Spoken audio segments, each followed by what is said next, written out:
ইয়া রাসূলুল্লাহ, এমন করে কেন কান্না করলেন? নবী আমার জবাব দিয়েছে, রে আয়েশা, আমার আল্লাহ বলেছে আমি যদি তাহাজ্জুদ পড়ি আমি নবীকে মাকামে মাহমুদ প্রশংসার জায়গা দিবে।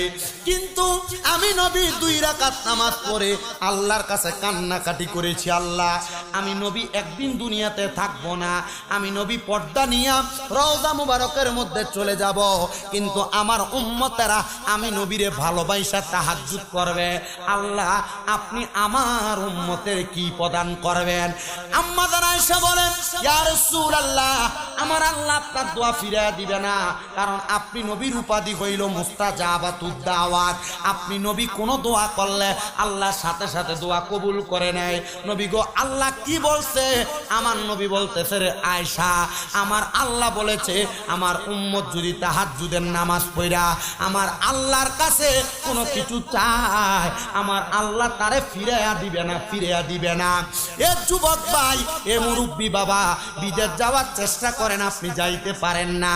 ব্যবসা করেন, বরকত হয় না, আপনার রোগ বালা মুসিবত ছাড়ে না। এ পর্দার অন্তরালের মা, আপনার স্বামীর কামাই রুজিতে বরকত হয় না, আপনার ঘর থেকে রোগ বালা মুসিবত ছাড়ে না। আমি বলবো তাহাজ্জুদের সালাত আদায় করো, দেখবা এই সালাতের মাধ্যমে আল্লাহ তাআলা তোমার সকল আশাগুলা পূরণ করে দিবে। এজন্য আমার বাবা ভাইরা বন্ধুরা, আমার নবীজির ওই ঘোষণা মোতাবেক ওই হযরতে আবুল হাসান হাসানি বলেন, আমি তাকে বললাম তুমি তাহাজ্জুদের নামাজ পড়ো আর আমার আল্লাহর কাছে কান্নাকাটি করো। আল্লাহ তোমার আব্বাকে কবরে কোন হালতে রেখেছেন, কোন অবস্থায় রেখেছেন, তোমার আব্বা জান তোমারে বলে দিবেন, অথবা আল্লাহ তোমারে জানিয়ে দিবে। মেয়েটা বলেন, আমি বাড়িতে যাইয়া একটানা তাহাজ্জুদের নামাজ পড়া শুরু করলাম, 1 সপ্তাহ পড়লাম। আমি 7 দিনের দিন হঠাৎ করে যখন তাহাজ্জুদের নামাজ পড়ে আল্লাহর কাছে চোখের পানি ফালায় ফালায় কান্দি। এ বাবা, আপনার চোখের পানি আসে না, আপনার কলব মরে গেছে। মনে রাখবেন, মনে রাখবেন, মনে রাখবেন, বান্দা যখন চোখের পানি ফেলায়া ফেলায়া কান্দে আল্লাহর আরশ আজিম বান্দার চোখের পানি ধাক্কা সহ্য করতে পারে না। জিবরাইল আলাইহিস সালাতু ওয়াস সালাম তো আমার আল্লাহকে প্রশ্নই করে ফেলেছে, আল্লাহ আপনার আরশ আজিম কেন কাঁপতেছে? আল্লাহ বলেছে, তাকায়া দেখো আমার কোন আদরের বান্দা চোখের পানি ফালায়া কান্দে। আল্লাহ আপনি ছাড়া কোনো খোদা নাই, আপনি ছাড়া কোনো রব নাই, কিন্তু আপনার এ আরশ আজিম লাগতে পারে কার এমন ক্ষমতা? বলে দুনিয়ার কারোর কোনো ক্ষমতা নাই, তবে আমার আরশ আজিম আমার বান্দার চোখের পানির ধাক্কা সহ্য করতে পারে না।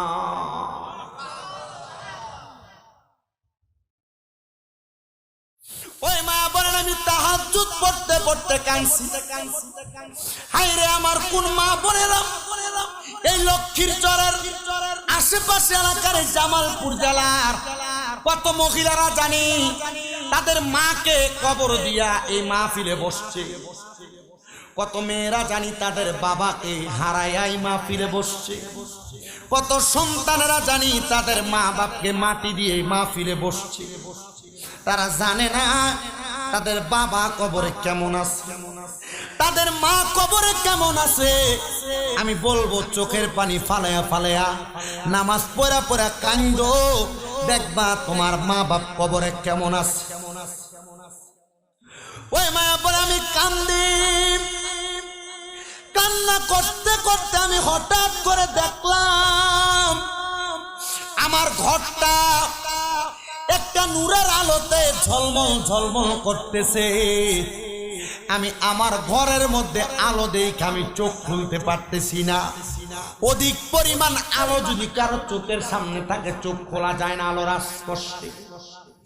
ওই মা বলে আমি চোখের পানি ছেড়ে দিয়ে কান্না করতেছে, আমার ঘরটা আলোকিত হয়ে গেছে, আমি চোখ খুলতে পারতেছিলাম না। আমি যখন এমন অবস্থা দেখলাম হঠাৎ করে চোখটা খুইলা দেখি রে সাদা রঙের পোশাকওয়ালা একটা ব্যক্তি আমার ঘরের মধ্যে হাজির হয়ে গেছে। আমি জিজ্ঞাসা করলাম, কে আপনি, আপনার পরিচয় কি? উনি ওনার মাথার ঘুমটাটা উঠায়া উনি ডাক দিয়া বলতেছে, গে মা, এ মা আমি কইলাম তোমার জন্মদাতা বাবা, যেই বাবার জন্মের পরে আর কোনোদিন তুমি দেখো নাই। মাগো এ মা, তুমি কি আমাকে দেখা কোনো ভয় পাও? মা ডাক দিয়া কই, এ আব্বাজান, আপনার এই অবস্থা হুজুর হাসান বলেছেন আপনি নাকি অর্ধেক শরীর আগুনে জ্বলে আর অর্ধেক ভালো। এখন দেখা যায় আল্লাহ তাআলা আপনার পুরা শরীরটাকে সুন্দর বানায়া দিছে। ওই বাবা ডাক দিয়া কয়, এ মা, মনে রাখবি গো মা, মনে রাখবি, একটা নেক সন্তানের দুয়ার বরকতে আল্লাহ তাআলা তার মা বাপরে মাফ করে দেয়। মা গো, 2 সপ্তাহ আগে যেদিন তুমি তওবা করেছ, আর কোনোদিন আমি আল্লাহ তাআলার বান্দা, আমি আল্লাহ তাআলার বান্দা হইয়া গুনার কাম করবা না, বেপরদা চলবা না, নামাজ ছাড়বা না গো মা। ওই দিন আমার আল্লাহ তাআলা তুমি মাইয়ার ইবাদতের কারণে আমি আব্বার কবরের আযাব মাফ করে দিছে। আমি জানি না রে আজকের মাহফিলে কোন সন্তানেরা তাদের বাবার কবরের আযাবের কথা স্মরণ করে, মায়ের কবরের আযাবের কথা স্মরণ করে বসছ। মনে রাখবা, আমার আল্লাহ তাআলার কাছে যদি তুমি তাদের কবরের আযাব মাফ চাও, আমার আল্লাহ তাআলা তোমার আব্বা জানের কবরের আযাব মাফ করে দিবে। তুমি তোমার আব্বা জানের জন্য দোয়া করো না, আম্মা জানের জন্য দোয়া করো না। সন্তান ভুলে গেছো, তোমার আব্বা তোমার বড় কষ্ট করে মানুষের মতো মানুষ করেছে। আব্বা নিজে কোনো দামি জামা কাপড় পরে নাই, আম্মা কোনো দামি জামা কাপড় পরে নাই। আব্বা জান পুরান লুঙ্গি পইরা পইরা সময় কাটাইছে, কিন্তু তুমি সন্তানকে দামি জামা কাপড় পরাইছে। এ সন্তান, তোমার কাছে আমার করজোরে আবদার, এমন আব্বা জানের সাথে বেয়াদবি কইরো না। সন্তান, তোমার আম্মা নিজে না খায়া তোমারে খাওয়াইছে, এমন আম্মা জানের সঙ্গে বেয়াদবি করো না। বলে হুজুর কেন? কারণ কি জানো রে মুসলমানেরা, এদের সঙ্গে বেয়াদবি করলে স্বয়ং আমার আল্লাহ তাআলা বেজার হয়ে যায়। আরে আম্মা আব্বা যদি বেজার হয়, লাখ টাকা কামাই কইরাও শান্তি অর্জন করতে পারবা না, কোটি টাকা কামাই কইরাও শান্তি অর্জন করতে পারবা না। অনেকে চিন্তা করে, হুজুর কেমনে শান্তি অর্জন করব আমি তো বুঝতেছি না। হুজুর, আমি তো আমার জীবনে আমার বউয়ের কথা শুনেছি, বউ তোমাকে কথার বলেছে, আরে তুমি কেন, তোমার সন্তান, তোমার তো 2-3 ভাই আছে, তুমি একা কেন তোমার মা বাপকে ভাত খাওয়াও? এই কথা শুই না অনেক সন্তানেরা তাদের মা বাপকে জুদা করে দেয়, তাদের মা বাপকে আলাদা করে দেয়। আমি তোমাদের পায়ে হাত দিয়া বলবো, এ সন্তানের দল, তুমি তোমার মা বাপকে জুদা করো না, মা বাপকে আলাদা করো না, পারলে দাও তোমার পাও আমার সামনে দাও, আমি আমার জিব্বা লাগেয়া তোমার পাওটাকে আমি পরিষ্কার করে দিব। শুধু ওয়াদা করবা, এখান থেকে বাড়িতে যাইয়া আম্মা আব্বার পায়ের মধ্যে ধরে ধরে মাপ চাইবা। যতক্ষণ পর্যন্ত তোমার মা বাবা তোমার মাপ না করবে, ততক্ষণ পর্যন্ত মা বাবার কদম ছাড়বা না। কারণ আল্লাহর নবীর কথা, রেদার রব্বি ফি রিদাল ওয়ালিদাইন, আম্মা আব্বার সন্তুষ্টিতে আমার আল্লাহ তাআলা সন্তুষ্টি হয়ে যায়। কিন্তু তুমি তোমার মা বাপকে সন্তুষ্ট করার চেষ্টা করো না, তুমি তোমার মা বাপরে ভাত দেও না, মা বাপরে দমক দিয়ে কথা বলো, আম্মা আব্বার প্রতি অত্যাচার অনাচার করো। সন্তান, শুধু মাপ চাওয়া না রে, আজকের মাহফিল কবুল হবে কি হবে না এটার গ্যারান্টি কেউ দিতে পারবে না। তবে একটা গ্যারান্টি দিয়া যাই, আগামীকালকে যদি দেখো এই লক্ষ্মীর চরের দোকানে বইসা কোনো মুরব্বী বাবা বলতেছে, হ্যাঁ আমার সন্তান কোনোদিন আমার সাথে কোনো অন্যায় করে নাই, কিন্তু কুমিল্লা থেকে আগত বক্তার ওয়াজ শুই না আমার ছেলেটা বাড়িতে যাইয়া আমার পায়ে ধরে মাপ চাইছে, মনে করবা মাহফিল কবুল হয়ে গেছে। বলে হুজুর মাপ চাইবো দূরের কথা, আমি মাপ চাইবো দূরের কথা, আমি তো ঈদের সময় আম্মা আব্বার পা ছুঁয়া সালামও করি না, আমি কেমনে মাপ চাইবো গো হুজুর? এ বাবা মনে রাখবা, মা বাবার পা ছুঁয়া মাপ চাইলে দাম কমে না, সম্মান কমে না, ইজ্জত কমে না। আম্মা আব্বার কদমের কাছে সন্তান যদি ছোট হইতে পারে, আমার আল্লাহ তাআলা ওই সন্তানের দাম সমস্ত পৃথিবীর কাছে বড় বানায়া দেয়। আমার দিকে তাকান, বয়স মাত্র 26 অতিবাহিত হয়, কিন্তু আপনাদের দুয়ার বরকতে যেই দিন ওয়াজে শুনছি, আম্মা আব্বার কদমে যদি কোনো সন্তান চুমা দেয়, আল্লাহ তাআলা ওই সন্তানের দাম বাড়ায়া দেয়, ইজ্জত বাড়ায়া দেয়। ক্লাস 6-7 পড়ি, ওই সময় বাড়িতে আইসা আমার মা বাবা ঘুমন্ত, আমি আমার মা বাবার পায়ের মধ্যে চুমা দিয়েছি। এরপর থেকে আল্লাহ তাআলা আমার সম্মান বাড়াইছেন। আপনাদের দোয়াতে আমার কুমিল্লাতে একটা না দুইটা না 6-6টা মাদ্রাসা, আমার 1170 জন পোলাপান আমার মাদ্রাসাতে পড়ালেখা করে। এ বাবা, আমি জানি আমার কোনো শিক্ষাগত যোগ্যতার জোরে পড়ে না, আমি জানি আমার মা বাবা, আমার উস্তাদ আসাতেজা যারা আছে তাদের দোয়ার বরকতে, আমার মুরব্বী যারা আছে তাদের দোয়ার বরকতে আল্লাহ তাআলা আমার এত সম্মান প্রদান করেছে। সন্তান রে, তুমি মাপ চাও কিনা জানি না, তবে আজকে যায় মাপ চাইয়া দেখবা, দেখবা তোমার মন বড় হালকা লাগতেছে, বড় ভালো লাগতেছে। কিন্তু অনেকে চিন্তা করে, হুজুর যাদের বাড়িতে বাবা আছে তারা বাড়িতে যাইয়া বাবার পায়ে ধরে মাপ চাইবে, আমার তো আব্বা নাই, আমি কার পায়ে ধরে মাপ চাইবো? হুজুর যাদের বাড়িতে মা আছে তারা বাড়িতে যাইয়া মার পায়ে ধরে মাপ চাইবো, আমার তো মা নাই, আমি কার পায়ে ধরে মাপ চাইবো?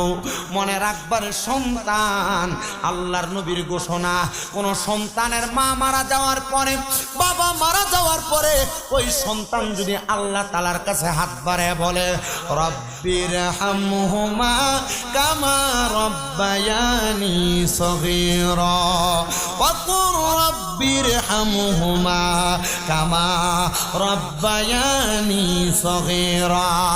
ওই সন্তান যদি তার চোখের মণিকোঠার মধ্যে একটা মাছির মাথা পরিমাণ পানি ছাইরা দিয়া কান্নাকাটি করে, আমার আল্লাহ তাআলা তার চোখের পানিটা মাটিতে পড়ার আগে আগে ওই সন্তানের মা বাবার জীবনের গুনাহগুলো মাফ করে দেয়।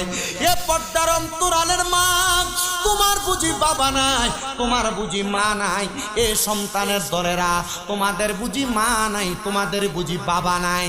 একবার চিন্তা করে দেখো, আম্মা আব্বা কত কষ্ট করে কামাই করে খাওয়াইছে, এখন তোমার কাছে টাকার অভাব নাই, কিন্তু মা বাবার বড় অভাব।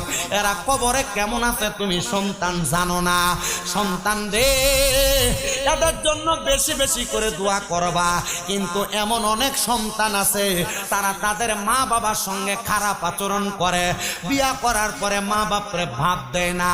মনে রাখবা, একটা সন্তানের মা বাবা জীবিত থাকা সন্তানের উপরে মা বাবার কিছু অধিকার আছে এবং মা বাবার উপরে সন্তানের কিছু অধিকার আছে।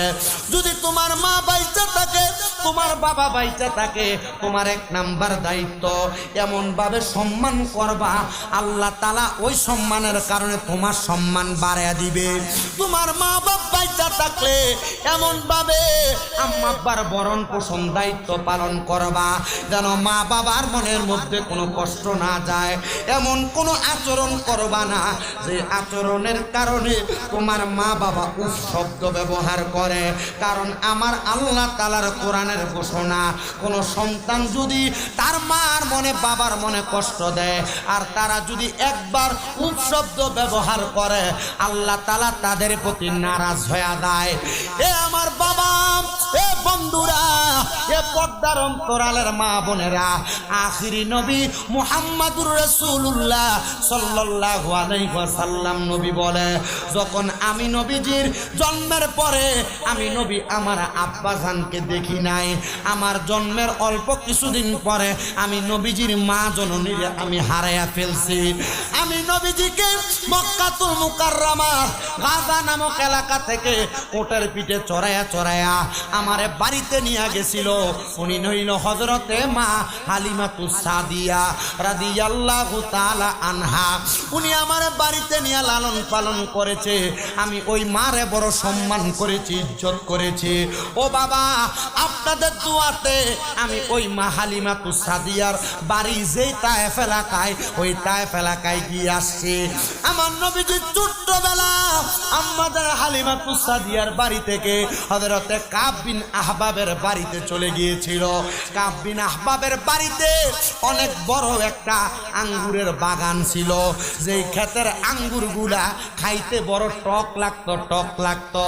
আমার নবী আঙ্গুরের বাগানে যাইয়া যখন আঙ্গুরের বাগান থেকে একটা আঙ্গুর নিয়ে মুখে দেয়, আমার নবী দুইটা আঙ্গুর নিয়ে মুখে দেয়, তিনটা আঙ্গুর নিয়ে মুখে দেয়, বারবার আমার নবী আঙ্গুর মুখে দেয়।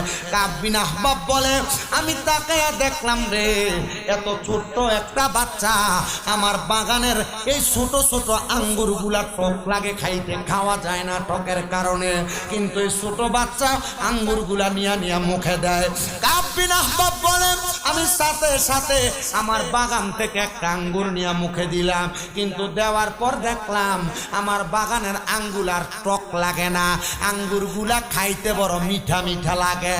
আমি এইটা দেখা আমি আবার নবীজির সামনে গেলাম, আমি বললাম, এটাই কি সেই নবী যিনি মুহাম্মাদুর রাসূলুল্লাহ হেদায়েতের নূর নিয়ে দুনিয়াতে আগমন করছে উম্মতকে তরানোর জন্য? ওয়াল্লাযী আরসালা রাসূলাহু বিল হুদা ওয়া দীনিল হাক্কি লিইয়ুযহিরাহু আলা দ্বীনি কুল্লিহি। এই রাসূল তো সেই রাসূল যেই রাসূল হেদায়েতের নূর নিয়ে মানুষের কাছে হিকমত নিয়ে আগমন করছে। বলে, হ্যাঁ এটাই সেই রাসূল। কাব বিন আহবাব বলে, আমি আমার পুরা টক বাগানের আঙ্গুরগুলা মুখে দিয়া যখন দেখলাম সব টক, আমি এবার ওই নবীর কাছে যাইয়া বুঝতে পারলাম, না রে না, আঙ্গুরের বাগানের আঙ্গুরগুলারে আমার আল্লাহ এই নবীর হাত মুবারকের ছোঁয়ার বরকতে টক থেকে মিঠা বানাইয়া দিছে। নবীজির আঙ্গুর মুবারকের বরকত আছে না নাই? আছে। এই বিশ্বাস আছে? কার কার আছে একটু হাত তুলেন।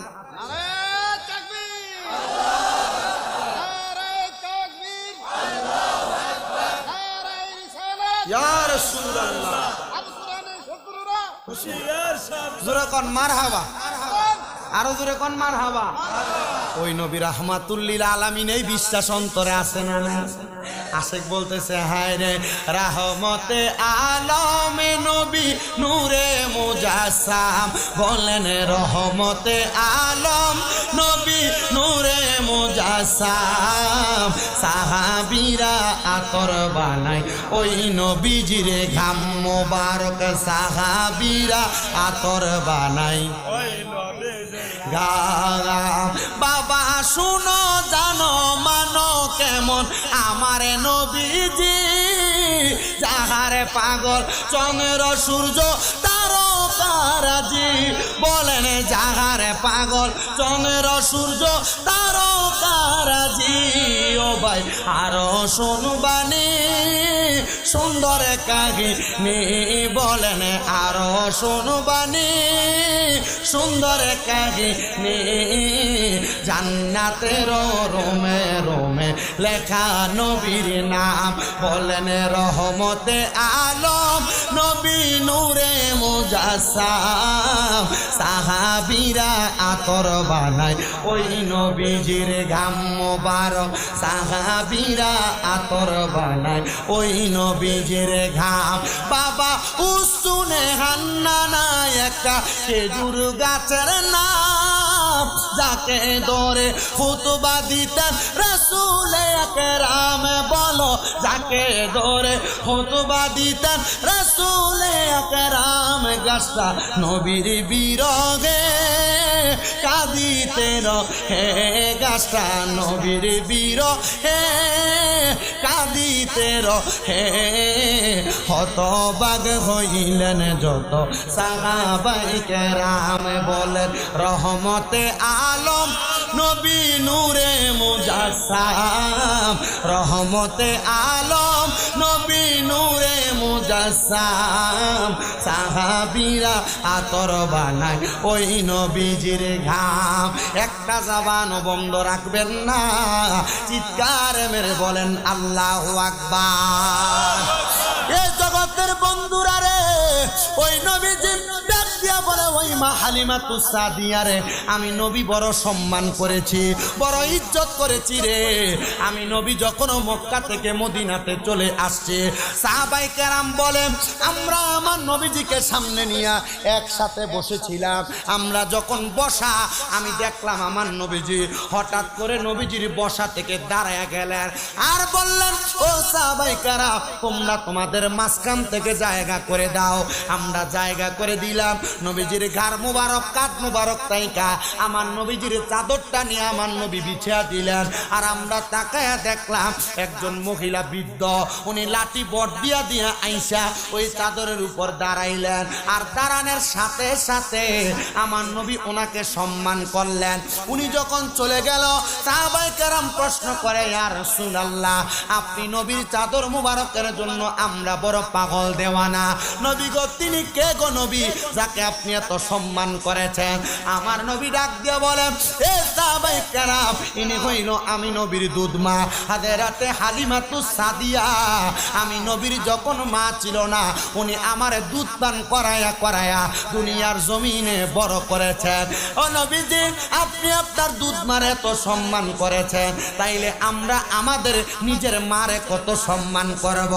আমার নবী বলেন, হতভাগা সেই সন্তান, কপাল পোড়া সেই সন্তান, হতভাগা সেই সন্তান যেই সন্তান তার মা বাবাকে জীবিত অবস্থায় দুনিয়াতে পেল, কিন্তু সে জান্নাত ক্রয় করতে পারল না।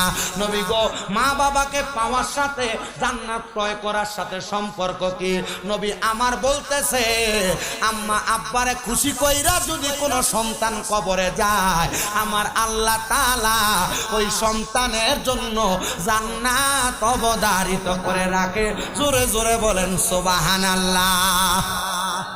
এ বাবা ভাইরা, বন্ধুরা, পর্দার অন্তরালের মা বোনেরা, আপনাদের সবার কাছে আমি আবদার জানাই, ওই মা বাবারে সম্মান করবেন। আন্নচেত মারা যাওয়ার সময় কুকুরের মতো মারা যাবেন, মারা যাওয়ার সময় জিহ্বায় কামড় দিয়া মারা যাবেন, মারা যাওয়ার সময় বিছানাতে প্রস্রাব পায়খানা করতে করতে মারা যাবেন। কারণ আপনি দুনিয়াতে এমন বদ কাজ করেছেন, আম্মা আব্বারে কষ্ট দিয়েছেন, এটার কারণে আল্লাহ তাআলা আপনারে মারা যাওয়ার সময় কষ্ট দিয়া মারবে। বলে, হুজুর কেন গো? ওরে বাবা, আপনাদের এলাকার কত মানুষ মারা যায় বিছানায় প্রস্রাব পায়খানা করে দেয় মারা যাওয়ার সময়। কত মানুষ মারা যায়, মারা যাওয়ার সময় জিহ্বায় কামড় দেয়, মারা যাওয়ার সময় চোখ উল্টে যায়, নাকে মুখে দিয়া রক্ত বাইর হয়। কেন জানেন? এটার কারণ হইল ওই মানুষটা ইমানদার ছিল না, বেআমল ছিল, খারাপ কর্মকাণ্ড করেছে, এজন্য মানুষটা কষ্ট পায় মারা যায়। তার সামনে আজরাইল যখন আসে, আজরাইলের ভয়ঙ্কর চেহারা দেখা সে ডরে বিছানাতে প্রস্রাব পায়খানা করে দেয়। আজরাইল যখন তার সামনে আসে, আজরাইলকে বলার চেষ্টা করে, আজরাইল আমারে মাইরো না, আমার একটু সময় দাও, কবরের সামানগুলা রেডি করি। তখন বান্দা দুই চোয়ালের মাঝখানে জিহ্বা কামড় পড়া যায়। এ বান্দা চোখ দিয়ে আজরাইলকে বোঝানোর চেষ্টা করে, বান্দার চোখগুলা উল্টে যায়। হায়রে বাবা, এমন কষ্ট পায় যদি মারা যাও, মানুষ বলবে কেমনে মারা গেছে রে, মনে হয় আজরাইল রে ভয়ঙ্কর ভাবে দেখছে, এজন্য এমনি মারা গেছে। আরে আজরাইল যখন বুকটাতে হাত দেয়, মনে হয় সমস্ত পৃথিবীর বড় বড় পাহাড়গুলা উপরে চাপাইয়া দিছে। বান্দার এত কষ্ট হয়। যখন রুহটা কবজ করে, তখন বান্দার ঘাড়ের সাহারকগুলা ঠাস ঠাস করে ছিঁড়ে যায়, হাতের রগগুলা ছিঁড়ে যায়, পায়ের রগগুলা ছিঁড়ে যায়, শরীরটা শক্ত হয়ে যায়। বান্দার দেহ থেকে রুহটা আলাদা করলে বান্দার কত কষ্ট হয় জানো? একটা ছাগলকে জীবিত অবস্থায় লটকে দিলে, টাইনা টাইনা চামড়া জীবিত অবস্থায় ছিঁড়া ফেললে ছাগলের যত কষ্ট হয়, একটা বান্দার তত কষ্ট হয়। ও আব্বুজি, এমন কষ্ট পায়া যদি মারা যাও, চিন্তা করো কবরে গেলে কি শাস্তি দেয় না পাইবা। বলে, হুজুর এমনি কারা মরব? যারা ইমানদার না, যারা বেঈমান, যারা আমল আখলাক করে না, হারাম খায়, পরের হক মেরা মেরা খায়, সুদের টাকা খায়, এই মানুষগুলা এমন খারাপ ভাবে মারা যাবে। এবার আপনারা বলেন, লক্ষ্মীরচর এলাকায় সুদখোর আছে না? আছে, কম না বেশি? আমাদের সমাজের মানুষের সুদখোররে ধরে নিয়ে মসজিদের সভাপতি বানায়, আমাদের সমাজের মানুষের সুদখোর ঘুষ করে ধরে নিয়ে মসজিদের সেক্রেটারি বানায়, আমাদের সমাজের মানুষ এই সুদখোর ঘুষখোর হারাম করে ধরে নিয়ে এলাকার সর্দার মাতাব্বর বানায়। কথা বলে না কেন? আরে সুদখোর ঘুষ করে কি নির্লজ্জ মানুষ, এ খায় পরের হক, খায় হারাম, এ কেমনে মসজিদের সভাপতি সেক্রেটারি হইতে যায়? কথা বলে এটা কিয়ামতের আলামত, কিয়ামতের আলামত। রাসূল বলছে যখন দেখবা সমাজে মানুষ নিকৃষ্ট ব্যক্তিদেরকে নেতৃত্ব দেওয়ার কাজে লাগায়, মনে করবা যে কিয়ামত আর বেশি দূরে নেই আসবে। ঠিক আছে? সুদখোর আছে, দেখবেন লক্ষ্মীপুরের বাজারে আর দোকানে বসে বসে লম্বা লম্বা কথা বলে, কিন্তু খায় শুনি। কথা বলে না? আছে।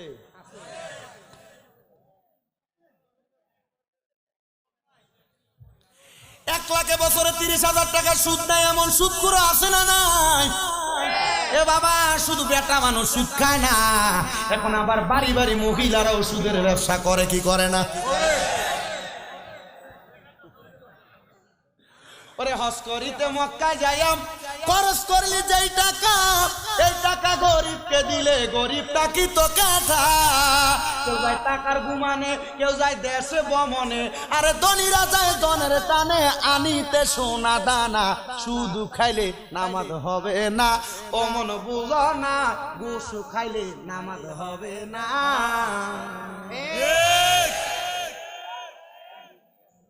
আছে না এমন সিটার নামাজও পরে বাতিজা যে জমি দখল করে খায়, নামাজও পরে ক্ষেতের লাইল কাটতে কাটতে এটাকে হাতের বান বানায় ফেলছে, এমনও আছে। কি ফিটা ফিটবো কবরে গেলে বাবা? আপনাদের কষ্ট হইতেছে? 12টা বাজে যাচ্ছে, সালাতুস সালাম পড়বো, মুনাজাত করবো, তারপর বিদায় নিব। আসেন ইনশাআল্লাহ। আব্বা, আপনি যে সারা রাতের কথা বলেন, আপনি একটু গুগল ম্যাপে মারেন তো কুমিল্লা কতক্ষণ লাগে যাইতে?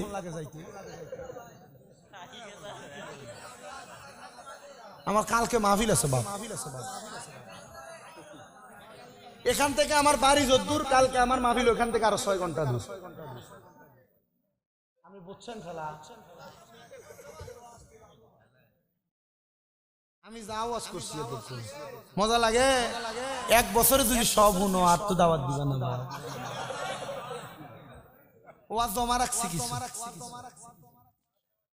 আরো ওয়াজ বাকি আছে। বসে যাবেন গে আপনারা? মহিলারা যাবে গা? মা যাইস না? মা দোয়া করবো তোর আল্লাহ। মা বলে হুজুর কি দোয়া করবা? আরে বাবা, আমি শুধু দোয়া না, আমি বলছি আমার কয়টা মাদ্রাসা বলছিলাম, আমার 6 মাদ্রাসার পোলাপান প্রত্যেক সময় তাহাজ্জুদ করে সমস্ত দেশবাসীর জন্য দোয়া করে। এই যে শবে বরাত গেল না, শবে বরাত, এই শবে বরাতে আমার মাদ্রাসার ছোট ছোট বাচ্চারা পর্যন্ত শবে বরাতের নফল রোজা রাখছেন।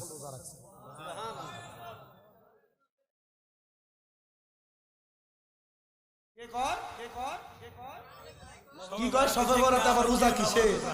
আপনি ইবাদত করবেন, কেউ যদি আপনাকে বাধা দেয় আপনি তারটা মানবেন কেন? আল্লাহ নবী বলছেন যে কুমু লাইলুহা ওয়া সুমু নাহারুহা, তোমরা শবে বরাতের রাত দিকে রাতে দাঁড়ায় দাঁড়ায় ইবাদত করে কাটাও, আর দিনের বেলা রোজা রেখে কাটাও। মানে আপনি যদি রোজা রাখেন, কেউ যদি বলে যে না এটা নাই, আপনি মানেন মৌলবীটা মানেন। নবী বলে রোজা রাখো, তুমি রাখো না, তো এটা তোমার বিষয় বাপ। আমি শুধু রোজা রাখি না, মানুষকে হালুয়া রুটি খাওয়াইছি। যারা বলে যে হালুয়া রুটি নাই যায় কিপটা, এ মানুষকে খাওয়াইতে চায় না। কথা বলেন না কেন? আল্লাহ নবীকে প্রশ্ন করছি, ইয়া রাসূলুল্লাহ আইয়ুল ইসলাম খায়রুন, ইসলামের মধ্যে উত্তম কাজ কি? নবী বলে ক্বালা তুতাইমুত তাআম, অপরকে খাদ্য খাওয়ানো উত্তম কাজ। 2 নাম্বার ওয়া তাকরাউস সালাম, মানুষকে সালাম দেওয়া উত্তম কাজ। তো উত্তম কাজ যদি খাওয়ানো হয়, তা হালুয়া রুটি খাওয়ায় তোমার লাগে কে? ঠিক, তার মানে বোঝা যায় তুমি কিপটার অশেষ বকিল। এটা এ খাওয়াইতে চায় না মানুষকে। 4 দিন করে মানুষকে যদি খাওয়ায় বাপ মরার পরে, এ খাওয়াইতে চায় না। কিপটা, এ বকিল, ঠিক না? এ পুরা হার কিপটা।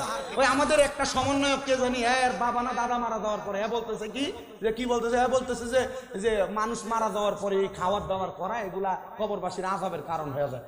ইনশাআল্লাহ আল্লাহ কি যে করলো রে, এ ফতোয়া দিতেছে। আমি চিন্তা করলাম না, এ যে ফতোয়া দিতেছে ঠিক আছে, কারণ রাসূল বলছে কিয়ামতের পূর্বে মূর্খ লোক শিক্ষিত লোকের জায়গায় দাঁড়ায়া ফতোয়াবাজি করে। ঠিক, পরে দেখলাম যে না, এত কোরআন হাদিস সম্পর্কে বোঝেন, এ ফতোয়াবাজি করতেছে। তখন আমি বুঝলাম আর কি যে এটা কিয়ামতের আলামত। না কিসের আলামত? আপনাদের কষ্ট হইতেছে, অসুবিধা হইতেছে, কোরআন হাদিস যেটা বলবে আপনি সেটা মানবেন, কোরআন হাদিস যেটা বলবে না আপনি মানবেন না। খাদ্য খাওয়ানো ভালো খাক, বলে সবে বরাত উপলক্ষে খাওয়াকে, অন্যদিন খাওয়ানোকে বলে সবে বরাত, এটা তো বরকতওয়ালা রাত, এই রাতে আল্লাহ বান্দাকে মাফ করে, এই রাতে আল্লাহ বান্দাকে রিজিক দেয়, এই রাতে আল্লাহ তাআলা বান্দাকে বিপদ থেকে উদ্ধার করে, এই রাতে খাওয়াইলে তো আল্লাহ আরো বেশি খুশি হবে, এজন্য খাওয়ায়। আমার আম্মা পুরো এলাকার মানুষকে খাওয়ায়, বানায়া বাড়িতে বাড়িতে দিয়ে আসাইছে। আমার মাদ্রাসা আমি পোলা পান্ডে এই যে সবে বরাতে রোজা রাখছে, আগে কইছে হালুয়া রুটি খাবি আর পরে বুট মুড়ি খাবি, সোনা খাবি। মারহাবা পড়েন, খাওয়াইবেন মানুষকে, খাওয়াইবেন তো। যদি কামাই রুজি না থাকে আপনি মনে রাখবেন আপনি কেউরে খাওয়াইলে আল্লাহ আপনারে খাওয়ার ব্যবস্থা করে দিবেন, রিজিকের ব্যবস্থা করে দিবেন তো ইনশাআল্লাহ। আল্লাহ কবুল করে, আমিন পড়েন। আজকে কিন্তু খাবার নাই, আমার মাহফিলের শেষে কিন্তু খাবার নাই। বলে হুজুর আমরা জন্য দোয়া করবেন, এটাই খাবার। বলেন বলেন আলহামদুলিল্লাহ পড়েন, আর হুজুরে পড়েন আলহামদুলিল্লাহ। আমি ধন্যবাদ জানাই এই যে যুবকরা দেখলাম, আমি কিন্তু এর আগে আরো আসছিলাম আপনাদের জামালপুরে একবার মেলান দয়ে আসছিলাম, এরপরে এদিকে শেরপুর আসছিলাম। আজকে এরা যে সম্মান করছে এবং এরা যে আচরণ করছে এমন পাই নাই। প্রত্যেকটা ছেলে ভাই যারা আছে এরা সবাই ভদ্র মানুষ। আমি সামনে প্রশংসা করছি না, এদের আচরণ ভালো ছিল, যখন কথা বলতো কথা ভালো ছিল। কথা বুঝতে পারছেন? দোয়া করবেন এদের জন্য, মনে রাখবেন আল আদাবু খায়রুম মিনাজ যাহাবি ওয়াল ফিদ্দা, আদব স্বর্ণ এবং রূপার চাইতে উত্তম। এরা যে ভদ্রতার পরিচয় দিয়েছে, এটা কি জামালপুরের সম্মান না? এটা কি পুরো এই লক্ষ্মীরচরের সম্মান না?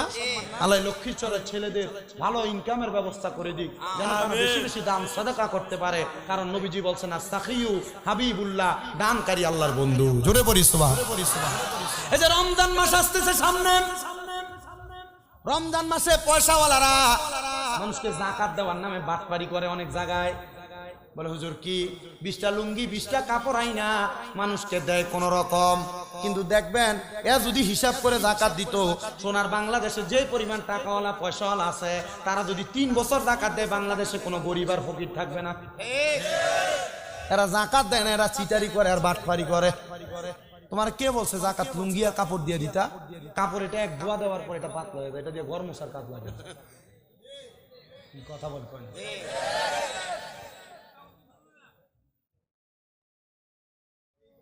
ঠিক আছে?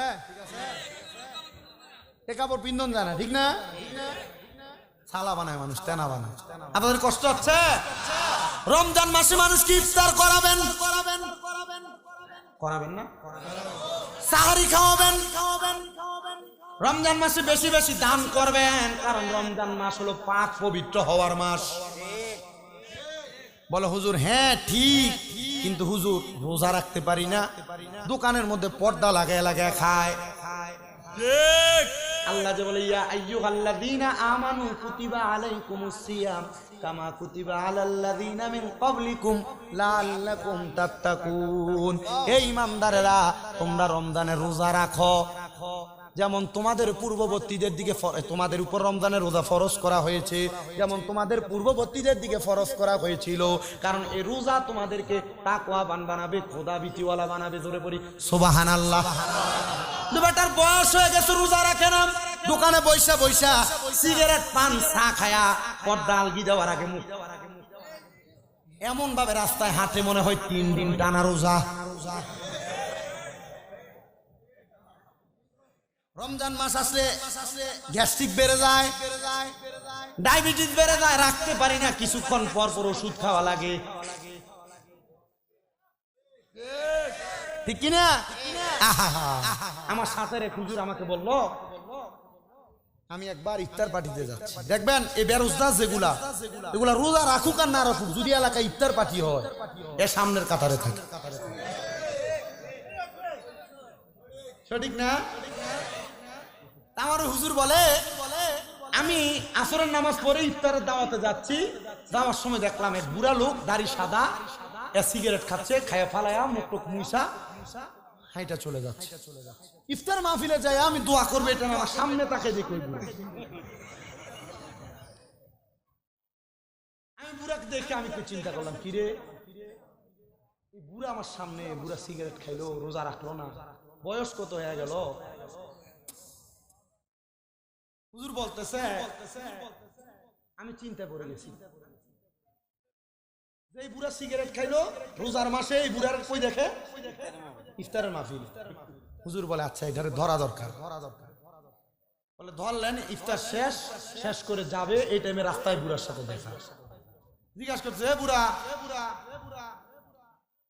তুমি যে ইফতারের আগে দেখলাম ওখানে দাঁড়িয়ে দাঁড়িয়ে সিগারেট খাও, ঠিক আছে? বলে হ।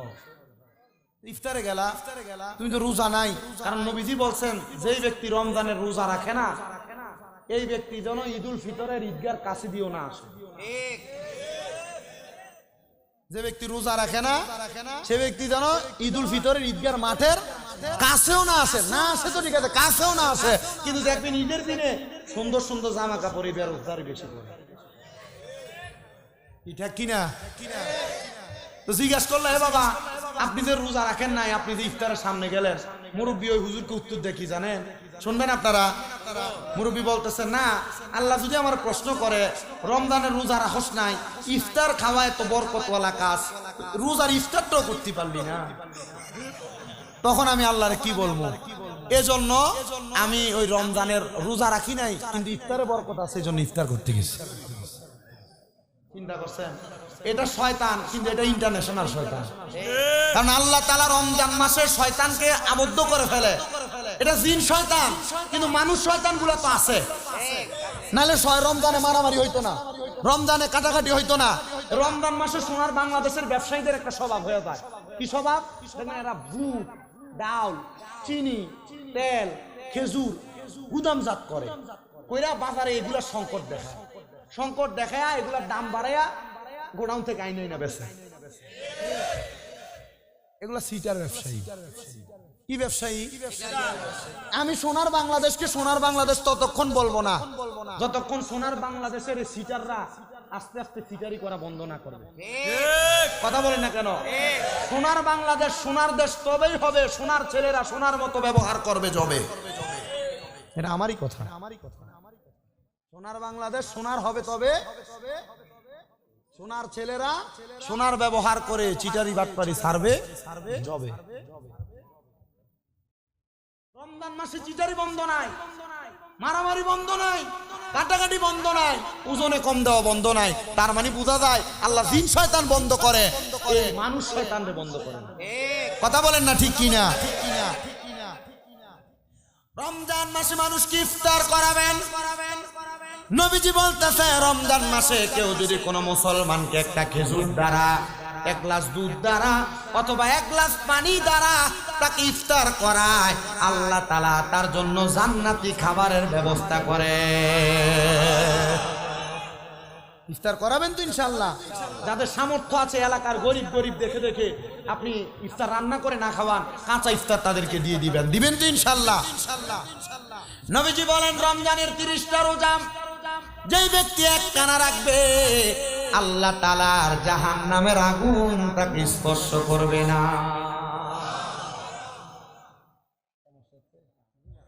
কথা বলছেন, আমি ওয়াজ শেষ করতেছি। রমজানের একটু ফজিলতের কথা না বললে রমজানের হক আদায় হবে না। সামনে রমজান আসতেছে, ঠিক না?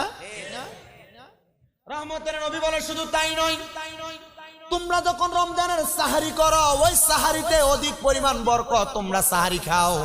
ইহুদিদের মাঝে আর মুমিনদের মাঝে, মুসলমানদের মাঝে পার্থক্য হলো, মুসলমানরা ইমামদাররা উম্মতে মুহাম্মদীরা সাহারি খায় আর ইহুদিরা সাহারি খায় না। এজন্য তোমরা সাহারি খাও, অপরকে খাওয়াও। তারাবিও পড়ো, তারাবি তো অসংখ্য বরকত আছে।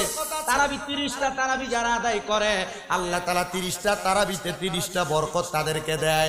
তিরমিজি শরীফের সুনানের ইবনে মাজাহ শরীফের মধ্যে হাদিসটা বর্ণনা, নবীজি বলতেছে তোমরা তারাবির নামাজও ঠিকভাবে আদায় করো।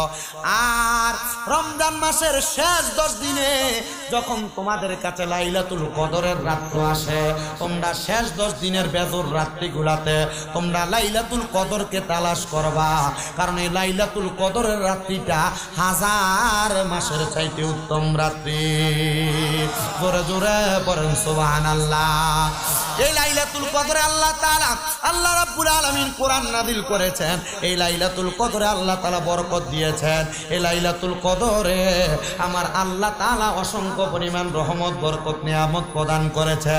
এই জন্য আমার নবীজি রহমতের নবীর হাদিস শরীফ পড়ে দেখলাম, যখন রমজান মাসের শেষ 10 দিন আগমন করতেন আমার নবীজি ওনার ইজারকে লুঙ্গিকে টাইট করে বেঁধে ফেলতেন।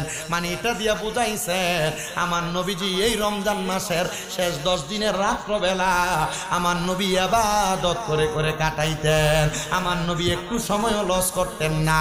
এজন্য রমজান মাসের শেষ 10 দিনে আপনারা যারা যারা আমার বয়ানটা শ্রবণ করতেছেন, রমজানের শেষ 10 দিন ওই কদরের রাত্রিকে তালাশ করবেন আর আল্লাহর কাছে কান্নাকাটি করবেন, আল্লাহ রিজিক দাও, কামাই দাও, বরকত দাও, রোগ বালা মুসিবত মাফ করো। আপনারা বলেন লাইলাতুল কদরের উসিলায় আমার আল্লাহ তাআলা আমরারে মাফ করতে পারে কি পারে না? এজন্য একজন আশিক সুরে সুরে লেখে, আরে হাজার মাসের চেয়েও দামি লাইলাতুল কদর, আল্লাহু আকবার, আল্লাহু আকবার, খোদার তরফ থেকে এলো বড়ই রহমত, খোদার তরফ থেকে এলো বড়ই খুশি খবর, আল্লাহু আকবার, আল্লাহু আকবার। আল্লাহ তাআলা লাইলাতুল কদর তালাশ করে আমাদেরকে বেশি বেশি ইবাদত করার তৌফিক দান করুন। আরো জোরে কোন আমিন। আরেকটা কথা আপনাদেরকে বলে দিয়ে যাই, মুসলমান ইমানদারেরা, এখানে দেখবেন ওই যে যাকাতের কথা বলতেছিলাম, অনেকে যাকাত দেওয়াটাকে জরিমানা মনে করে, যাকাত দিতে চায় না, একজন আরেকজনকে মাল দিতে চায় না।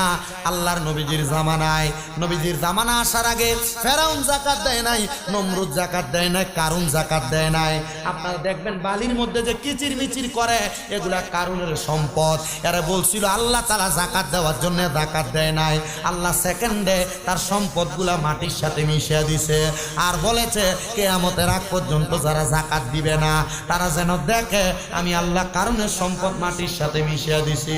মনে রাখবেন যাকাত দেওয়া জরিমানা না, যাকাত দিলে আল্লাহ তাআলা সম্পদে বরকত দেয়, সম্পদ নিরাপদ হয়, সম্পদ পবিত্র হয়। তাহলে যাকাত দিলে 3টা উপকার হয়, 1 নাম্বার সম্পদ পবিত্র হয়, 2 নাম্বার সম্পদ নিরাপদ হয়, 3 নাম্বার সম্পদ বাড়ায়া দেয় একজন, তিনি কে? যাকাত দিবেন, বেশি বেশি করে যাকাত দিবেন। যদি আপনি 7.5 ভরি পরিমাণ স্বর্ণের মালিক হন অথবা তার সম পরিমাণ টাকার মালিক হন, আপনি সম্পদের যাকাত প্রদান করবেন। বলো হুজুর কেন? ও বাবা, ছোট্ট একটা ঘটনা বলি। এক ব্যক্তির বাড়ি ঘরের পাশে একবারে সব বাড়ি ঘর জ্বলে পুড়ে ছাইকাই হয়ে যাচ্ছে। তারে বাড়িতে যাইয়া 2-3টা বাড়ি থাকার কারণে একজন যে তারে খবর দেয় তোমার বাড়ির পাশে আগুন লেগে সব পুড়ে যাচ্ছে, তুমি তাড়াতাড়ি যাও, তোমার বাড়ির পাশে তুমি পানির ব্যবস্থা করো যেন তোমার বাড়িতে পানি না লাগে। সে বলে পুরো গিয়া যার বাড়ি পড়তেছে সে তার আগুন নিভাবে, আমার বাড়িতে আগুন লাগবে না। সবাই তার পাগল পাগল বলে খেপাচ্ছে। তারা জিজ্ঞাসা করে আরে তোমার পাশের ঘরে তো আগুন লাগছে, তুমি কেন বাইর হও না? বলে না, আমি আমার নিজের বাড়ির যাকাত আদায় করেছি। আল্লাহ বলেছে যাকাত আদায় করলে আমার বাড়ি রক্ষা করা, আমার সম্পদ রক্ষা করা আল্লাহর দায়িত্ব। তো আমি তো যাকাত দিয়েছি, আল্লাহ তো আমার বাড়ি রক্ষা করবে। এই যে দেখেন ঢাকা শহরে বড় বড় মার্কেট পুড়িয়া যায়, বড় বড় ব্যবসা প্রতিষ্ঠান পুড়িয়া যায়, বড় বড় কলকারখানায় আগুন লাগে, খবর নিয়ে দেখেন তলে তলে এরা যাকাত দেয়। বুঝতে পারছেন তো? এই যাকাত না দিলে আপনার সম্পদ অনিরাপদ, যাকাত না দিলে সম্পদ অনিরাপদ। দেখবেন এ যাকাত না দিয়া সুন্দর বিল্ডিং বানাইছে, ঠিক মতো থাকে, এ রাত্রে ভালো করে ঘুমাইতে পারে না, এ ডাক্তারের কাছে যায়, ঘুমের ওষুধ দাও তো। আর যে ব্যক্তি রিক্সা চালায় এর টাকা পয়সার কোনো টেনশন নাই, যে ব্যক্তি ক্ষেত খামারে কাজ করে এর টাকা পয়সার কোনো টেনশন, বাড়িতে আইসা কোন রকম তরকারি মাখায় ভাত খেলে ঘুমাই, ঘুম শান্তির ঘুম, ঠিক কিনা? এজন্য বেশি সম্পদ হইল ভেজাল, বেশি সম্পদ হইল সম্পদ যতটুকু, কই যে বলছি আল্লাহ সম্পদ কম থাকলে আফসোস করেন না, আল্লাহ যে যতটুকের যোগ্য আল্লাহ তাকে ততটুকু দেয়। আপনি যে টিনের ঘরে থাইকা আফসোস করেন, বেড়ার ঘরে থাইকা, অথবা দিনে 500 টাকা কামাই করে আফসোস করেন, আল্লাহ যদি আমাকে 5000 টাকা ইনকাম করার সুযোগ দিত। আপনি 500 টাকা কামাই যোগ্য, 500 টাকায় কামাই করে রাখতে পারবেন, এই জন্য আল্লাহ 500 দেয়। যেদিন আপনি 5 লাখ রাখতে পারবেন আল্লাহ ওই দিনে আপনার 5 লাখ দিবেন, এর আগে আপনার 5 লাখ দিবেন। কথা কি বুঝতে পারছেন? আরেকটা ছোট্ট ঘটনা বলবো। বসবেন আপনারা? আমার এ ভাই বসবেন, আপনি বসবেন? আছেন তো ইনশাল্লাহ? ছোট্ট কথা বলে, যে সম্পদ বেশি কামনা করি, আমাদের মা বোনের যেটা স্বভাব আর কি, দেখবেন মাঝে মাঝে আপনি বেটাকে বলে, নিজের স্বামীকে বলে, এ তোমার পাশের বাড়ির রুমক এত টাকা কামাই করে, তুমি পারো না? বলে না বহু মহিলারা? স্বামী যদি কম টাকা ইনকাম করে কেট কেট কেট কেট কেট কেট কেট কেট কেট কেট কেট করে না? আম্মু আব্বার করি, মা স্বামীকে এগুলা করো না, যা কামাই করে এটার ভিতরে চলার চেষ্টা করো, এটা থেকে সঞ্চয় করার চেষ্টা করো। শোনো শোনো, আফগানিস্তান মিশর এলাকার এক বাদশা, উনি ওনার এলাকার মানুষ এসে ওনাকে খালি বিচার দেয়, হুজুর হুজুর আমাদের সম্পদ নাই, হুজুর আমাদের টাকা নাই, হুজুর আমাদের বাড়ি নাই, হুজুর আমাদের গাড়ি নাই, আমাদের এটা নাই সেটা নাই। উনি বলতেছেন, ঠিক আছে তোমরা আগামীকালকে আমার সামনে আইসো, সবাই আসবা। এমন ভাবে সবাই হাজির হয়েছে, বাদশা দাঁড়ায়া ওনার এক প্রজাকে ডাক দিছে আর ওনার সেনাপতিকে ডাক দিছে। প্রজাকে পকেট থেকে বাইর করে 5 টাকা দিছে। কত দিছে? 5 দিরহাম দিছে। আর যে সেনাপতি তাকে দিছে 500 দিরহাম দিয়া বলছে, তোমরা দুইজন আগামীকালকে আসরের আগ পর্যন্ত এই টাকা খরচ করো, কালকে তোমরা এই টাকা কে কিভাবে খরচ করছো হিসাব দিবা। সেনাপতি 500 দিরহাম পায়া মোরগ গরুর গোশত যা পারে সব কিনে করবো, এটা দিয়ে তো কিছু করা যাবে না। 5 টাকা দিয়ে এখন চা পাওয়া যায়?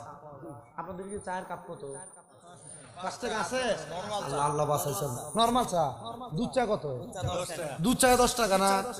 মানুষ এখন রং চা বেশি খায়, ঠিক না?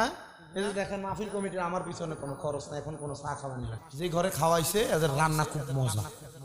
আমি ভয় পাই আপনাদের এদিকে আসলে কাঁচামরিচ দিয়ে তরকারি রান্না করে, মানে ইটা খাইলে আমরা তো নরগুমা থাকি, হয় গ্যাস আনলে পাতলা ভাবে না, কাঁচামরিচ খাই কিন্তু কাঁচামরিচ দিয়ে তরকারি রান্ধে না। দিলেটা আমার বাড়ি কুমিল্লা। কোন মিল্লা? মানে কোন মিল্লা? কুমিল্লা। দোয়া করবেন, দাওয়াত দিয়ে গেলাম কুমিল্লা শহরের চকবাজার নূরপুর সমনিতে তাফজিদুল কোরআন মাদ্রাসা। কখনো যদি যান কুমিল্লা, তুই যে আমার মাদ্রাসায় যাবেন, একটু দেখা করে আসবেন, আমার বাচ্চাদেরকে দেখে আসবেন। যাবেন না? আমি কারোর কাছ থেকে তোমার যে মাদ্রাসা চলে 1 বস্তা চাউল চাই না। আমার পোলাপানের মা বাবা বেতন দেয়, বেশি বেশি বেতন দেয়, তবুও চাই না, কারণ মাদ্রাসা চালাইতে, ঠিক না? আমি এমনি আলহামদুলিল্লাহ যে খুশি হয়ে আমি খাওয়াই, এটা তাদের বিষয়। আলহামদুলিল্লাহ। বাদশা বলেছে, সেনাপতি তোমাকে 500 দিরহাম দিলাম, যাও। আরেকজনকে বলছে, তোমাকে 5 টাকা দিলাম, যাও, আগামীকালকে আসরের সময় হিসাব দিবা। চলে গেছে। সেনাপতি 500 দিরহাম পায়া সুন্দর মতো খরচ করতেছে, আর সেই ব্যক্তি 5 টাকা পায়া খরচ করতে পারে না, কারণ 5 টাকা কি আর করবে। এই কথা চিন্তা করেন, পরের দিন আসরের সময় পুরা বাদশা রাজত্বের মানুষ হাজির হয়ে গেছে। বাদশা মাটি খুইরা আগুন জ্বালায়া আগুনের উপরে বড় একটা স্টিলের তাওয়া দিয়া দিছে, তাওয়া গরম একবারে। বাদশা বলতেছেন, শোনো, তুমি 5 টাকা কিভাবে খরচ করেছো তাওয়ার উপর দাঁড়ায় দাঁড়ায় হিসাব দাও। বাদশা পা পুড়ে যাবে না? পরে হাসরের ময়দানে তো হিসাব দেওয়া লাগবে, তখনও তো পা পুড়ে যাবে। ওই ব্যক্তির কাছে 5 টাকা, সে তাওয়ার উপরে পাওটা রাইকা বলতেছে, 5 টাকা আমার পকেটে আছে, কথা বইলা নিচে নাইমা গেছে। আর সেনাপতি হাত জোর করে বলে, বাদশা আমার 500 টাকা আমি অনেক কষ্ট করে অনেক বেশি করে করে খরচ করেছি, এই হিসাব দিতে যায় যদি আমি তাওয়ার উপরে আমি পা বাড়াই, তাহলে আমি আমার পাও নিয়ে ফিরতে পারবো না। বাদশা বলে, শোনো আমার প্রজারা, এখন বলো সম্পদ চাও না এই কষ্ট চাও? সবাই কই, হুজুর সম্পদও চাই না, কষ্ট চাই না। বলে, যাও যাও, আমার আল্লাহ তাআলার মনিবের ইবাদতে লিপ্ত হয়ে যাও। মনিব তোমার সম্পদ দিবে কি দিবে না এটার ফয়সালা মনিব করবে। সম্পদ দেওয়ার ফয়সালা করবে কে? হ্যাঁ, থাকবে তো মনে ইচ্ছা। অনেক মহিলারা মাসে মাসে জামাইকে 3 পিসের জন্য জ্বালায়, বেটি কবরে গেলে মায়ের আর মায়ের। পোলাপান বাবা বিদেশ থাকে, বাবার কাছে আইফোন, মোবাইল, মোটরসাইকেল, বাবার কাছে মাসে মাসে এটা সেটা আবদার করো। আরে বেটা, তোমার আব্বা বিদেশে, প্রবাসীরা কি কষ্ট করে তুমি যদি দেখতা, আল্লাহর কসম করে বলি, তুমি ওই প্রবাসী বাবার কাছে 1 টাকাও চাইতা না, উল্টা বলতা, বাবা প্রবাস করা লাগবে না, দেশে আসেন, আমি আপনার মুনি দিয়া রংপুরা বদুল্লার মতো কাজ কইরা কইরা আপনার খাওয়াবো। একটা প্রবাসীর বড় কষ্ট, বড় কষ্ট, বড় কষ্ট। আমি যখন হজে গেছি অনেক সৌদি প্রবাসীদেরকে দেখেছি, রাস্তার মধ্যেই পলিথিন বিছায়া বিছায়া ভাত আর তরকারি ঢাইলা খায়। আল্লাহ আমাদেরকে বুঝার তৌফিক দান করুন। যাকাত যাকাত যাকাত যাকাত আজকে থেকে সবাই সবার সম্পদের হিসাব করবেন। যদি বর্তমান 7.5 ভরি স্বর্ণের দাম যা, সেই পরিমাণ অর্থের যদি মালিক হন, এর উপরে যে টাকা পয়সা থাকবে, সম্পদ থাকবে, এগুলো যাকাত দিবেন। রাজি আছেন? ইনশাআল্লাহ কয় না তো ইনশাআল্লাহ কয়। রাজি আছেন? আল্লাহ কবুল করুক, আমিন পড়েন। মা বাবার খেদমত কথা বলেন না। মা বাবার খেদমত, 5 ওয়াক্ত নামাজের পাশাপাশি নফল ইবাদতের কথা বলছিলাম অনেকগুলা, মনে আছে? এই নফল ইবাদত করবেন তো ইনশাআল্লাহ। এই নফল ইবাদত করলে আল্লাহর বান্দা থাকে না, কি হয়? আল্লাহর বন্ধু হয়। বলেন কি হয়? বন্ধু হয়। তাহলে এই নফল ইবাদত চলবে। আলহামদুলিল্লাহি রাব্বিল আলামিন, আসসালাতু ওয়াসসালামু আলা রাসূলিল কারীম। রব্বানা যালামনা আনফুসানা ওয়া ইন লাম তাগফির লানা ওয়া তারহামনা লানাকুনান্না মিনাল খাসিরিন। या इलाही रहम फरमा, मुस्तफा की वास्ते खुले दे दरवाजाए रहमत गदा की वास्ते। मबूदो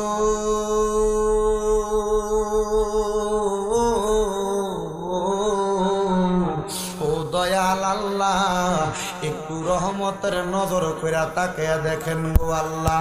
এই জামালপুর জেলার অন্তর্গত সদর থানাধীন এই লক্ষ্মীরচর দরগাতলা ঈদগাহ মাঠ সংলগ্ন জামে মসজিদের ৬ষ্ঠ বাৎসরিক ওয়াজ মাহফিল সাজাইয়া এই এলাকার যুব সমাজের আমার ভাই বাবারা আজকের জান্নাতের বাগানে আমার সঙ্গে ওলামায়ে কেরাম, দাড়ি পাকা মুরব্বী বাবারা, যুবক নওজোয়ান ভাইয়েরা, ছোট্ট ছোট্ট মাসুম বাচ্চারা, পর্দার অন্তরালের আমার কত মা বোনেরা, জীবনের গুনাহ মাপ পাওয়ার আশায় আপনি আল্লাহর দরবারে 2টা হাত বাড়াইছে গো আল্লাহ।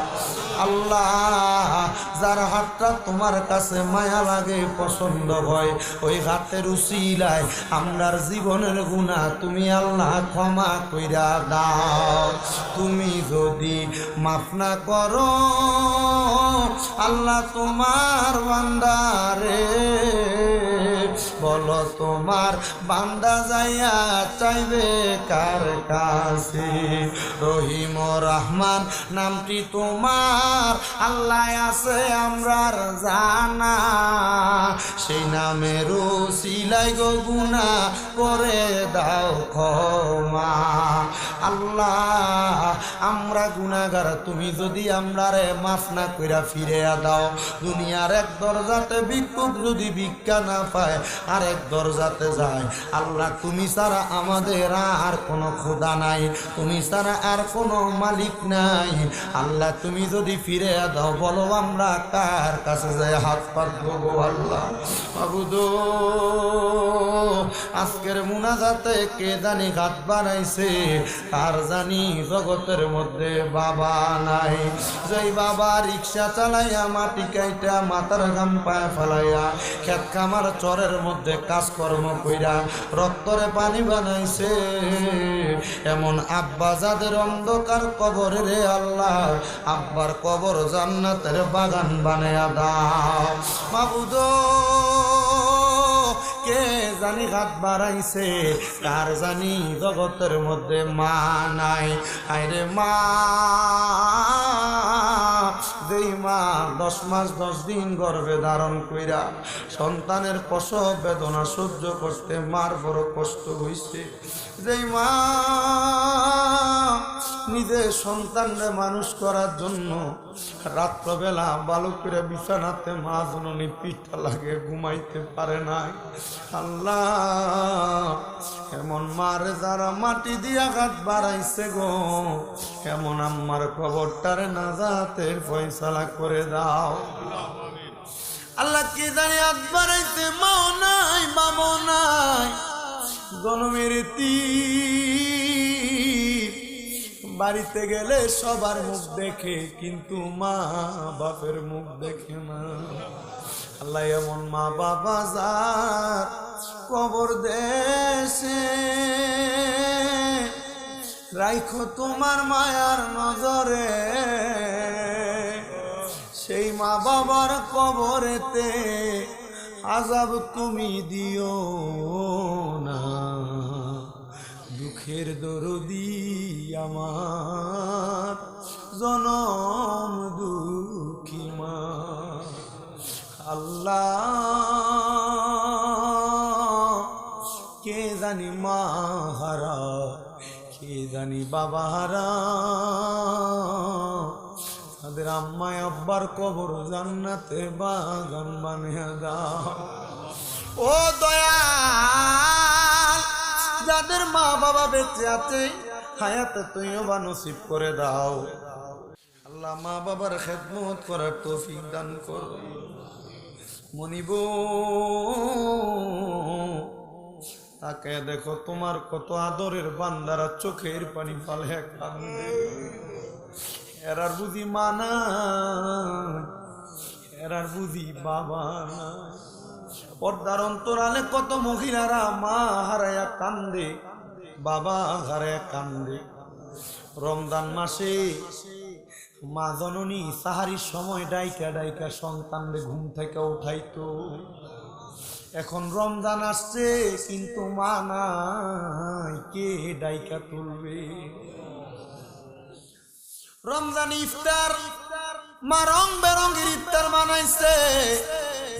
এখন রমজান আসছে, কত সুন্দর সুন্দর ইফতার সামনে থাকবে, কিন্তু মা বাবা থাকবে না। সামনে ঈদ আসবে, ঈদের দিনে সবার জন্য জামা কাপড় কিনবে গো। সন্তানের মা বাপ দুনিয়াতে থাকবে না, মা বাপের জন্য ঈদের জামা কাপড় কিনতে পারবে না।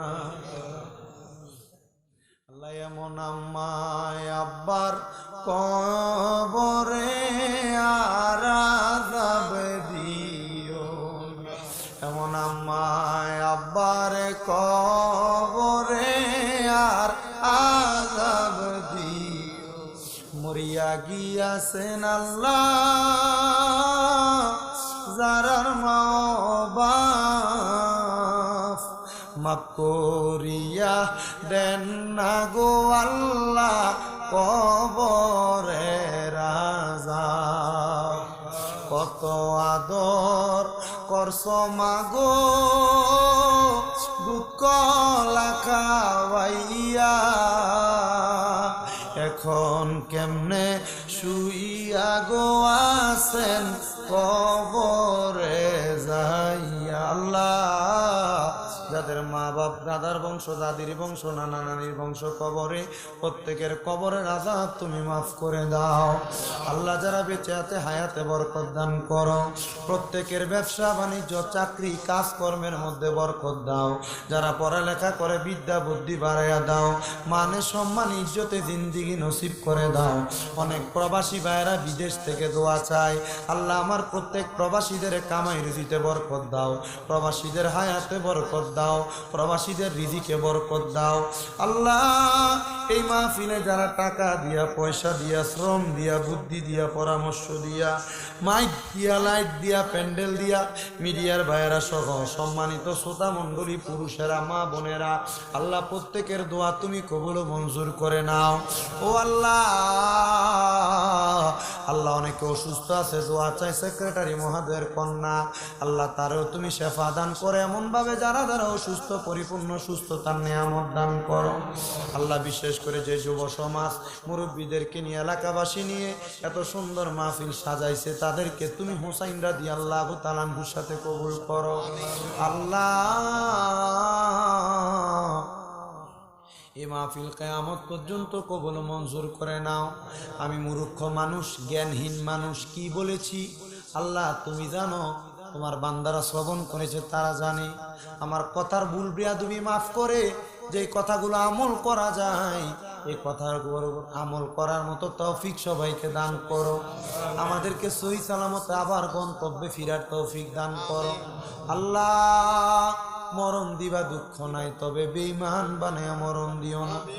মরণের আগে বারবার নবীজির রওজা মুবারক জিয়ারত, কাবা তাওয়াফের তৌফিক দান কর। আর নবীজির নূরানি চেহারা মুবারক দেখতে দেখতে সকলের হক্কানি রব্বানি মাশায়েখে পীরের চেহারা মুবারক চোখের সামনে বাসায়া জবানের সাথে জবান মিলায়া পরে দিয়েন লা ইলাহা ইল্লাল্লাহু মুহাম্মাদুর রাসূলুল্লাহ সাল্লাল্লাহু আলাইহি ওয়াসাল্লাম।